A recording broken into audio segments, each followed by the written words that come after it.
Friends, welcome to the ayurvedic mentor YouTube channel. तर आपण 10 अध्याय बघितले. आपण 10वा अध्याय बघितला लास्ट लेक्चरमध्ये. तर आता आपण नेक्स्ट टॉपिक स्टार्ट करू. नेक्स्ट अध्याय स्टार्ट करू. नेक्स्ट अध्याय कोणता आहे? दोषादी विज्ञानीय अध्याय. दोषादी विज्ञानीय अध्याय.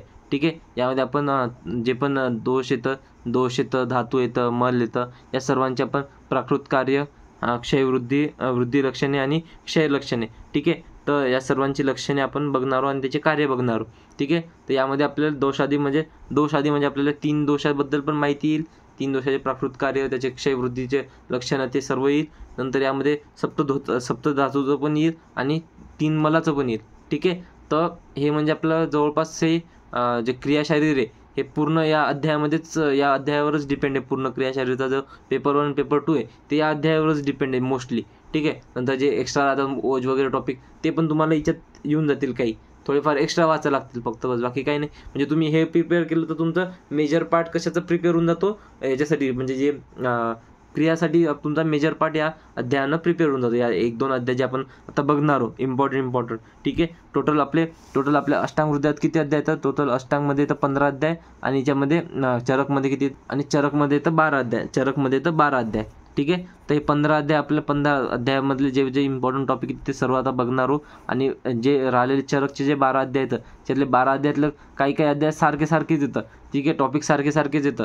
फक्त नाही का याच्यात थोडाफार डिफरन्स येईल. ठीक आहे. तर इतकं लोड घ्यायचा नाही. याच्यातलं जे महत्त्वाचं आहे, याच्यातलं पहिला अध्याय महत्त्वाचं आहे, याच्यावर फिक्स SAQ येतं म्हणजे येतोच.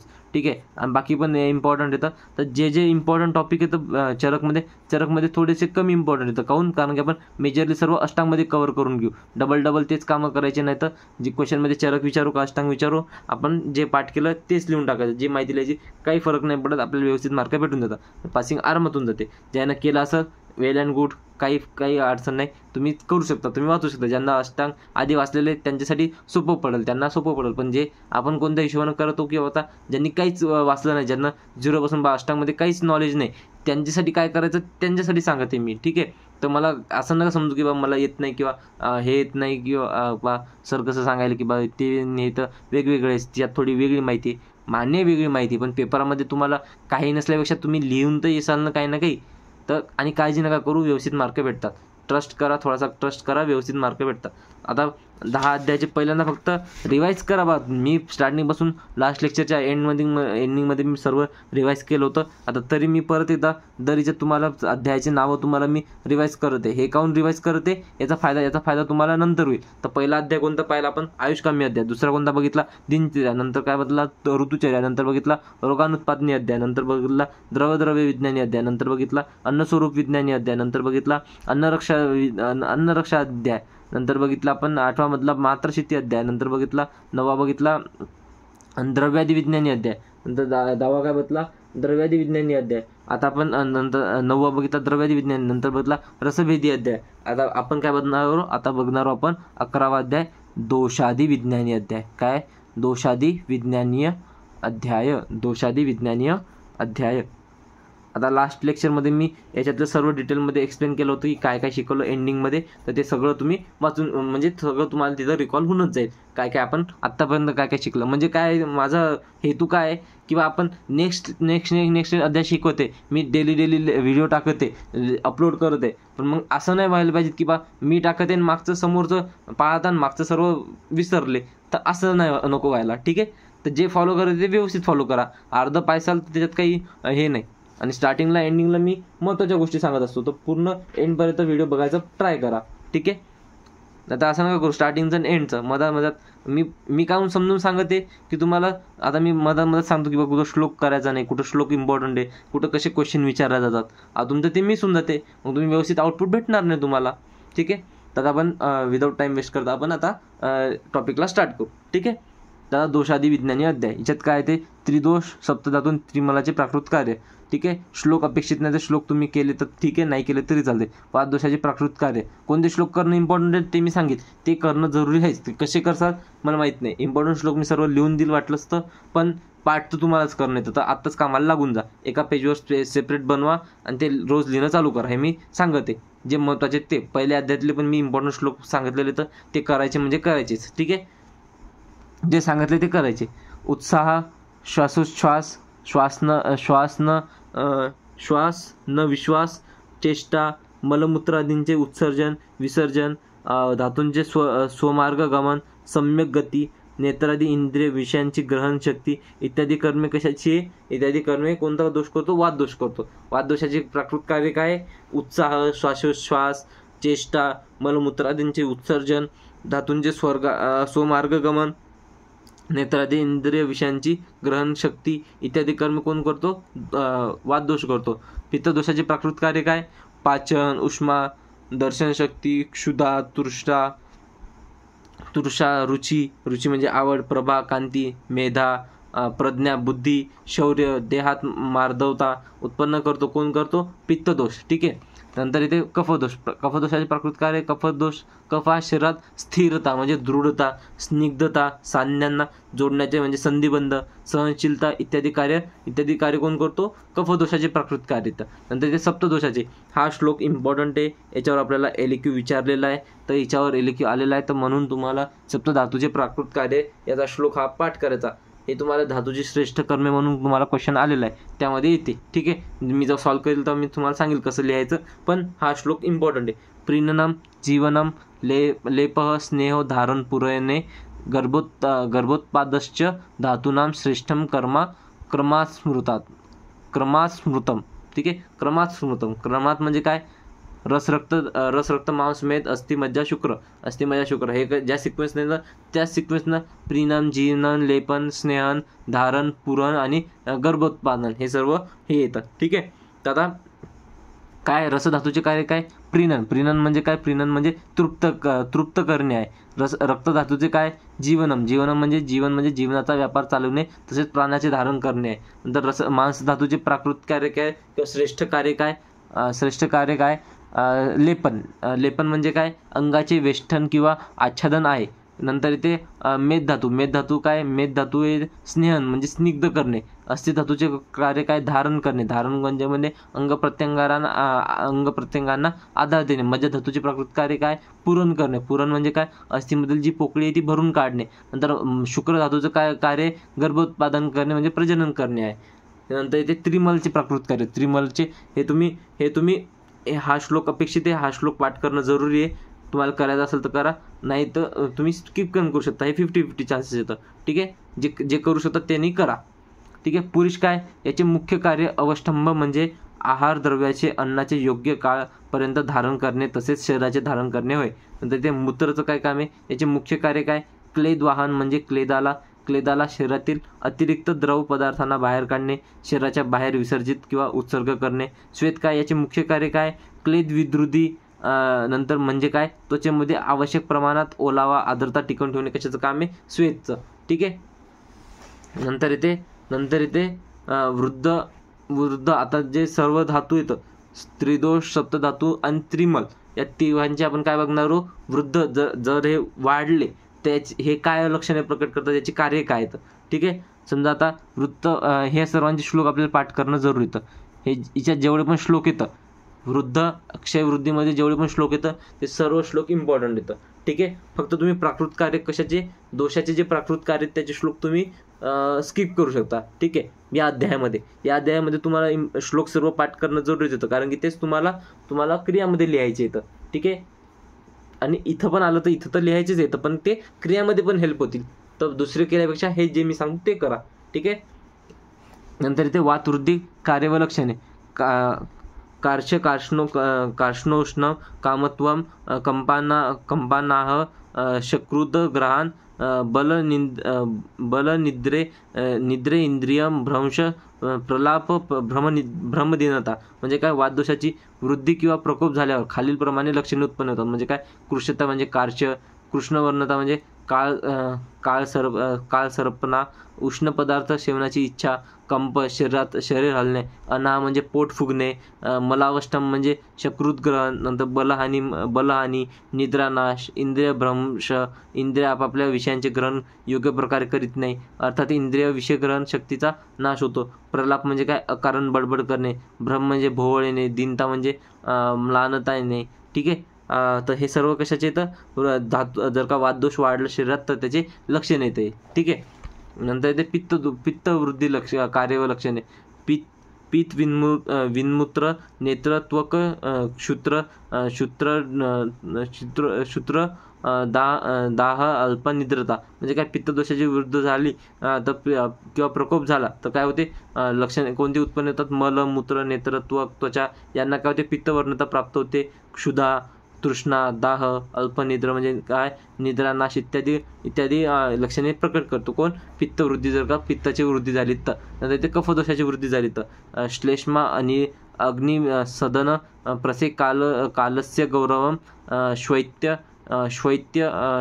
शैत्य श्लथांगत्वम श्वासकास अतिनिद्रता म्हणजे काय कफदोषाची जर का वृद्धी झाली किंवा प्रकोप झाला तर पुढील प्रमाणे लक्षण उत्पन्न म्हणजे काय होते अग्निमांद्य होते प्रसिक म्हणजे काय लालास्त्रा होते आलस्य म्हणजे काय आळस किंवा सुस्ती येते गौरव म्हणजे काय शरीर जड पडल्याप्रमाणे वाटते शरीराचा श्वेतवर्ण होतो शैत्य म्हणजे काय शरीरात शिथिलतेची अनुभूती होते अंग शिथिल ढिले पडल्यासारखे वाटते श्वास कास अतिनिद्रता इत्यादी लक्षणं कशात होतं कफदोष वाढला तर ठीक आहे नंतर इथे सप्त धातू वृद्धी लक्षणे तर आता समजा रसधातूचं समजा वृद्धी झाली तर रसो अपि श्लेष्मवत रसो अतिवृद्ध हृदय उत्क्लेदम प्रसेकमच्या अपादायती म्हणजे काय याचे परिणाम सुद्धा काय कफदोष वृद्धीप्रमाणेच होतात याचे परिणाम कशाचे रसधातूचे कशा होतात कफाप्रमाणेच होतात म्हणजे काय होते अग्निमांद्य प्रसेक आलस्य गौरव श्वेत वर्णत्व शैत्य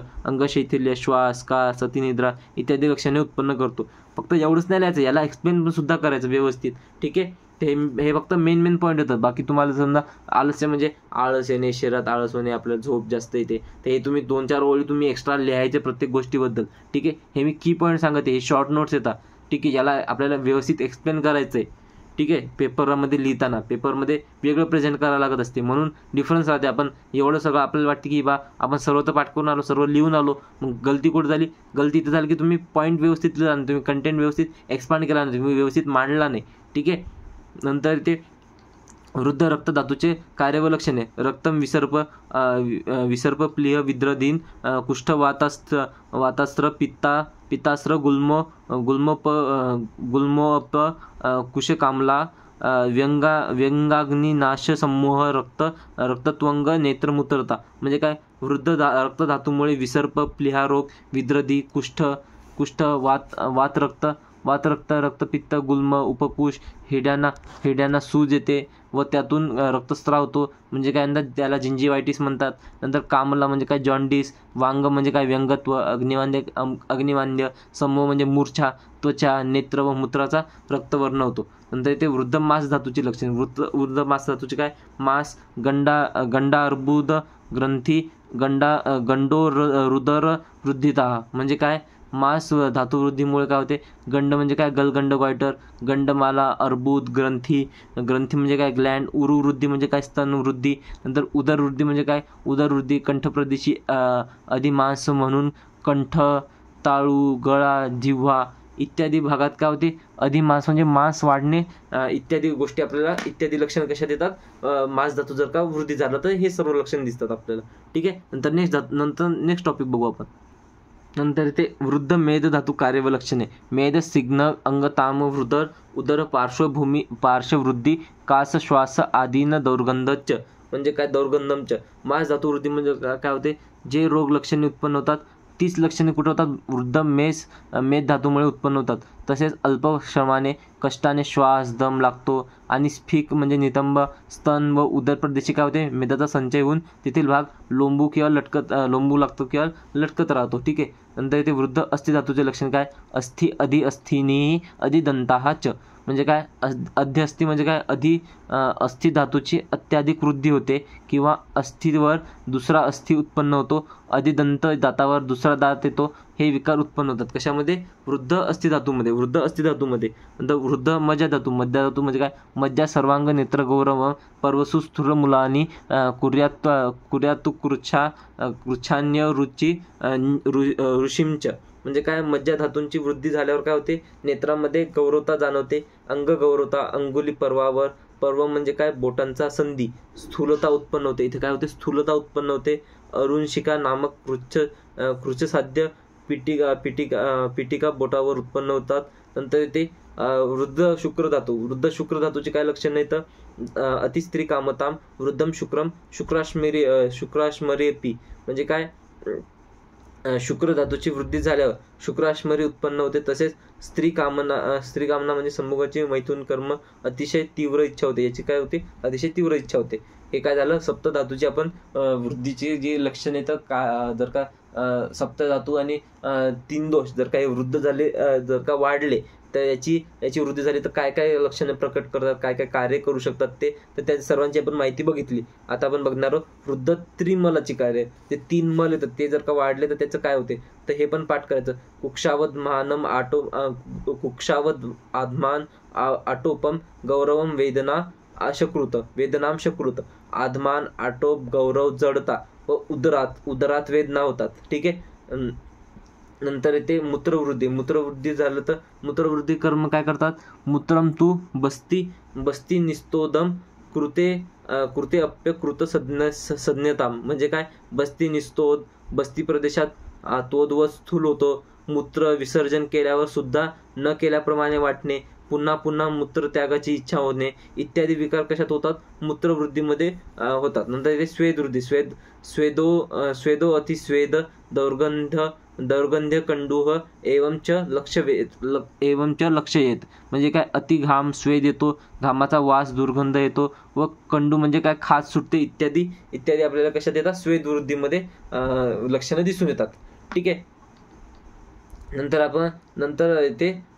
येतात आता सर्व धातू. आता नंतर येतात आपला क्षीण दोष म्हणजे काय, म्हणजे जर का क्षय झाला, म्हणजे क्षीण म्हणजे काय क्षय झाला, 3 दोष सप्तधातून 3 माझा जर का क्षय झाला तर कोणती लक्षणे प्रकट होतात, कोणती आपल्याला कार्य दिसून येतात, कोणती लक्षणे ते दाखवतात, त्याच आता आपण माहिती घेणार आहोत. आता लोक आपण काय बघितलं, प्राकृत कार्य बघितले, कशाचे 3 दोष सप्तधातू आणि 3 मल, यामध्ये प्राकृत कार्य कशाचे इम्पॉर्टंट आहे, त्याचा श्लोक इम्पॉर्टंट आहे, आणि कशाचा सप्तधातूचा आणि 3 मलाचा इम्पॉर्टंट आहे. बाकीचं प्राकृत जे दोषचे प्राकृत कार्य त्याचे आपल्याला एक्सप्लेनेशन माहीत पाहिजे, त्याचे श्लोक करणं अपेक्षित नाही. नंतर आपण सर्व 3 दोष 7 धातू आणि 3 मल यांचे आपण वृद्धीचे लक्षणं पाहिलं. वृद्धीच्या लक्षणे सर्वांचे श्लोक इम्पॉर्टंट येतं, ते सर्व श्लोक आपल्याला पाठ करणंच येतं. ठीक आहे. तर नंतरचा टॉपिक येते क्षीण त्रिदोष, म्हणजे जर का त्रिदोष सप्तधातू आणि 3 मल याचा जर का क्षय झाला तर ते कोणते लक्षणं प्रकट करतील आता ते आपण बघणार आहोत. ठीक आहे. तर आता याचे पण श्लोक इम्पॉर्टंट येतात, हे पण श्लोक तुम्हाला करणंच येतं. ठीक आहे. याच्यामधून काही मार्ग नाही आपल्याला. ठीक आहे. ज्याला करायचे ते करू शकता, नाही केलं तरी आता चालू शकते. आता नाही करायचं तर मग एक्सप्लेनेशन तरी पाठ करा. मग तुम्हाला एक्सप्लेनेशन पाठ करा. तुम्ही जर का श्लोक पाठ केला तर तुम्हाला एक्सप्लेनेशन पाठ करायचं काम नाही, तुम्ही एक्सप्लेनेशन ऑटोमॅटिक लिहू शकता. ठीक आहे. श्लोक ज्यांना पाठ केला त्याला एक्सप्लेनेशन समजून जाते, ते व्यवस्थित ते एक्सप्लेनेशन लिहू शकते, त्याला पाठ करायची गरज नाही. ज्यांना श्लोक नाही केला त्याला एक्सप्लेनेशन तुम्हाला मग रटावं लागेल, पाठ करावं लागेल. शब्द अवघड येतात तर विसरण्याचे चान्सेस जास्त राहतात. श्लोक पाठ केला की जे शब्द आपल्याला पाहिजेत ते शब्द येतात. ठीक आहे. आता आपण बघू क्षीण त्रिदोष 3 सप्तधातून 3 मलाचे लक्षणं. ठीक आहे. आता पहिल्यांदा आपण बघू क्षीण वाददोषाचे कार्य, म्हणजे वाददोषाचे जर का क्षय झाला तर काय लक्षणे होते, तर लिंग क्षीणे अनिले अंगस्य साधो अल्पम भाषिते हितम संज्ञा मोहस्तथा श्लेष्म वृद्धयुक्तामय संभव, म्हणजे काय वाददोषाचा जर का क्षय झाला तर काय अंगसाध म्हणजे अंगशैथिल्य, म्हणजे हातपाय गळल्याप्रमाणे वाटणे, अल्पभाष्य म्हणजे काय कमी बोलणे आवडणे, स्वरक्षीण होतो, अल्पचेष्टा म्हणजे काय हालचाल कमी होते, संज्ञामोह म्हणजे काय इंद्रिय स्वविषयाला ग्रहण करीत नाहीत, ज्ञानेंद्रिय व बुद्धीची शक्ती क्षीण होते, कफवृद्धीने उत्पन्न लक्षणांचाही वृद्धी होऊन कफज विकार उत्पन्न होतात. ठीक आहे. नंतर येते क्षीण पित्तदोषाचे काय कार्य येतं, पित्ते मंदो अनलह शीतम प्रभा हानी, म्हणजे काय पित्तदोषाचा जर का क्षय झाला तर अग्निमांद्य शैत्य म्हणजे काय शिथिलतेचा प्रभाव, नंतर प्रभा म्हणजे काय कांतीचा अभाव, म्हणजे शरीर निस्तेज होते. ठीक आहे. नंतर क्षीण कफदोषाचे कार्य, कफाचे कार्य किंवा लक्षण, कफे ब्रह्म श्लेष्माशया नाम शून्यत्वम हृदद्रव्य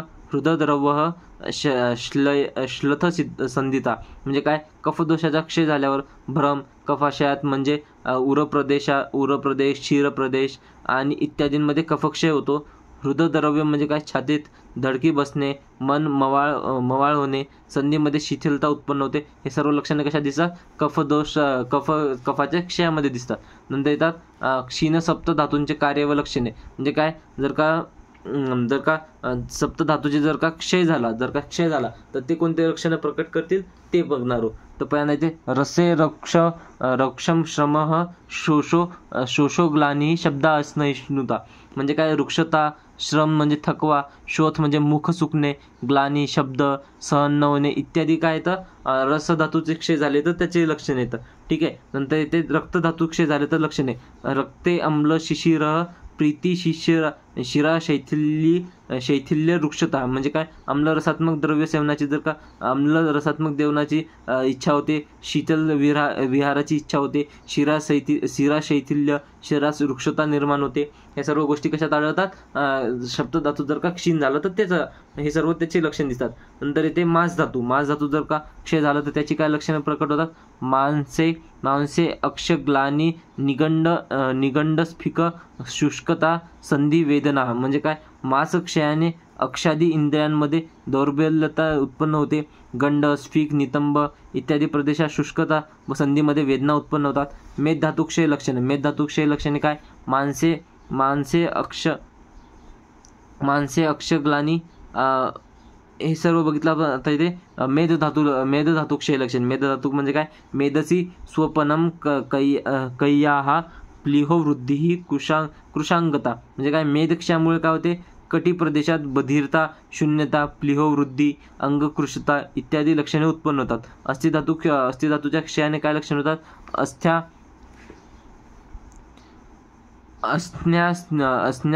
अस्थिस्तोदः शदनम दंतकेशनम खादिषु. म्हणजे काय, अस्थिधातूचा क्षय झाल्याने अस्थिंमध्ये तोदवत पीडा होते, दंत केश नख इत्यादींचे पतन होते. नंतर इथे मज्जा धातूचे क्षय झाला तर त्याची लक्षणे काय उत्पन्न करतात. याचं इथे अस्नाम मज्जानी सौशिर्यम ब्रह्मस्तिमिर दर्शन. म्हणजे काय, मज्जाक्षयाचे जर का झालं, मज्जाक्षयाने काय होते, अस्थिमध्ये सौशिर्यता, हाडे पोकळ होतात. नंतर ब्रह्म म्हणजे चक्कर येते, तिमिर दर्शन म्हणजे डोळ्यासमोर अंधारी येते इत्यादी लक्षणं उत्पन्न होतात. कशामध्ये, मज्जा धातूचा जर का क्षय झाला तर. नंतर ते सातवं येते शुक्र. नंतर ते शुक्र धातूचं क्षय लक्षण झालं तर शुक्रे चिरात प्रसिचेत शुक्रम शोणितमेवा. म्हणजे काय, शुक्र धातूचा क्षय झाल्यास शुक्रस्खलन व पतन होण्यास उशीर लागतो किंवा त्याऐवजी शुक्रासोबत रक्तस्राव होतो. वृषण मेढ्र शिश्न प्रदेशी काय होतो, तोदवत शूल उत्पन्न होतो. शिश्नातून वाफा निघाल्याप्रमाणे वाटते, अर्थात शिश्न 10 होतो. ठीक आहे. हे काय झाले, हे झाले सप्तधातूचे क्षयाचे लक्षणे. जर का सप्तधातू म्हणजे जर का क्षय झालं, त्याचं जर का क्षय झालं तर कोणती लक्षणे किंवा त्याची काय कार्य येतात ते आपण सर्व बघितलं. आता आपण बघणार आहोत 3 मलचा जर का क्षय झाला तर ती कोणती लक्षणे उत्पन्न करतात. ठीक आहे. पहिलं इथे आता आपण बघलो मलक्षयाचे लक्षणे.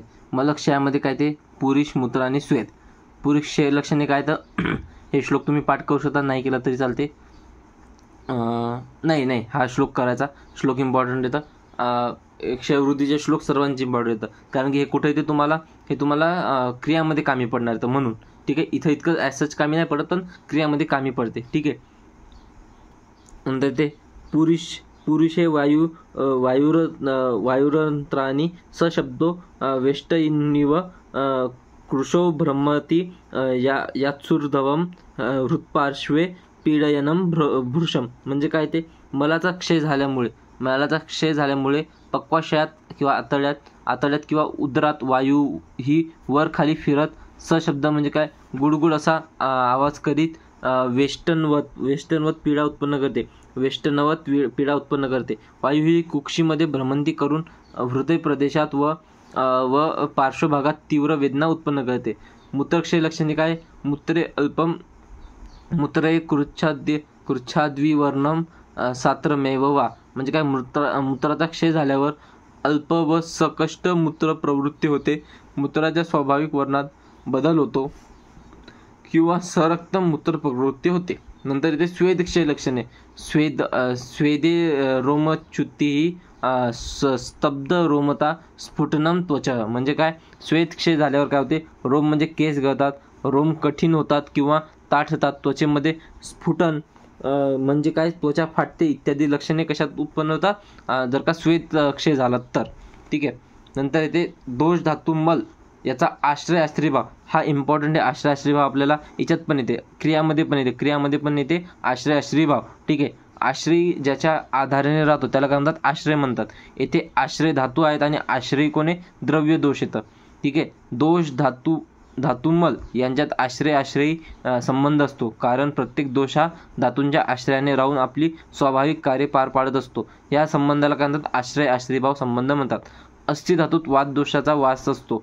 अस्थित धातूत वात दोषाचा वास असतो. श्वेत व रक्तात पित्त दोषाचा वास असतो. श्वेत आणि रक्तात कशाचा, पित्त दोषाचा वास असतो. इतर मल व धातूत कफ वास करतो.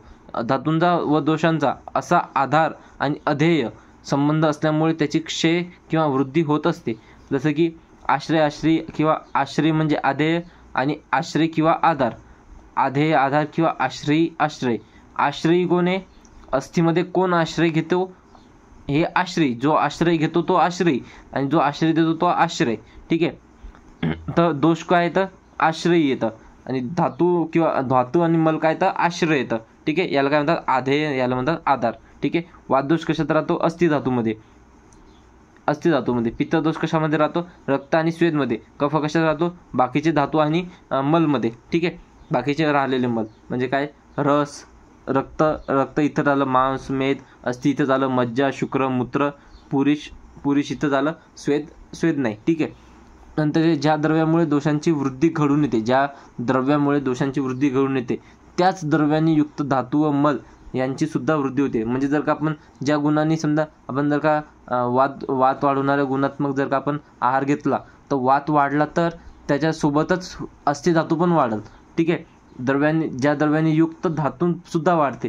फक्त याला परंतु याला अस्थि धातू आणि वातदोष काय आहे, हे अपवाद येतं. म्हणजे पित्तदोष गुणात्मक जर का आपण याचं आपण लक्षण पाहिले, पित्तम सस्नेह तीक्ष्ण उष्ण, म्हणजे तीक्ष्ण किंवा उष्ण जर का आहारात्मक आपण काही घेतलं तर त्याच्यासोबतच रक्त आणि श्वेत सुद्धा वाढेल. ठीक आहे.